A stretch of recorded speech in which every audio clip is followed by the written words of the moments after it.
It's the Morning Sports Report here on TribLIVE Radio, TribLIVE.com. Ken Laird and Daniel Dudley, all brought to you by Cash In Culture, your pop culture and retro gaming headquarters. Visit our 4 stores, Westmoreland Mall, Century, 3 North Huntington, and Bell Vernon, online at cashandculture.com.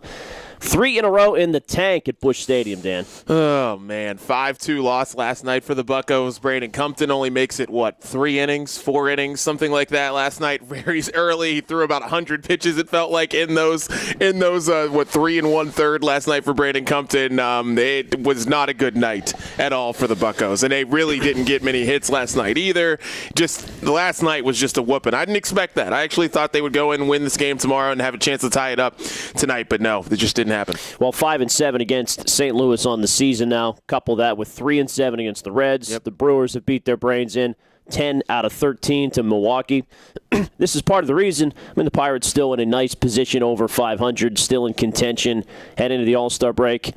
They're undoing, though, a lot of the great success of June and early this month. Yeah, but that's, what we were kind of talking about yesterday a lot, is that it's that April that may have killed the Pirates, that may have hurt the Pirates the most. They're going to stay in it. They're a good team. They're not a bad team. But when you already are losing series to the Cardinals and you're already losing to the Reds and the Brewers, these are the teams that are going to be in the wild card. Like, we're talking about how the Pirates are so close in the wild card a lot, but the Reds and Cardinals are teams you're going to have to beat to be in that last playoff spot, and they're not beating them.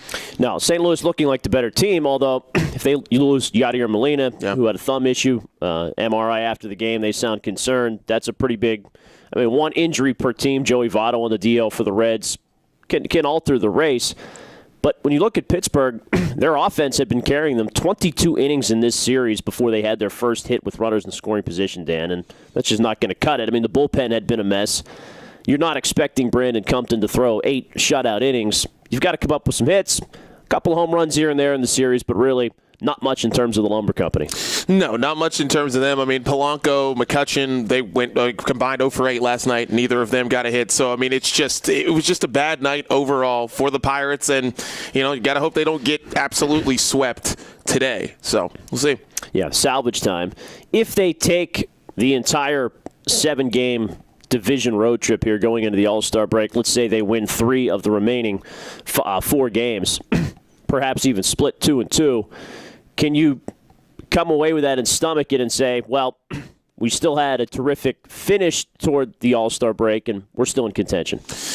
No, I really think that these 7 games are huge. They're going to have to start, doing some work here and trying to, get very close to either, going 3-4 or maybe even going 4-3, which doesn't look very possible right now with the way the Pirates are playing and with the way this series started against the Cardinals, because I have to sweep the rest of them to go 4-3. But, I look at it like they needed this to say, yeah, we're going to be buyers at the trade deadline. And I think that's probably the most important part, because everyone thinks, I think we're all in consensus saying, yeah, they need another piece to be contenders. And if they're not, if they're not contending at the All-Star break, it's going to be really hard unless they get really hot right after the All-Star break. 3-game skid for the Buccos will be on it all week here at TribLIVE.com.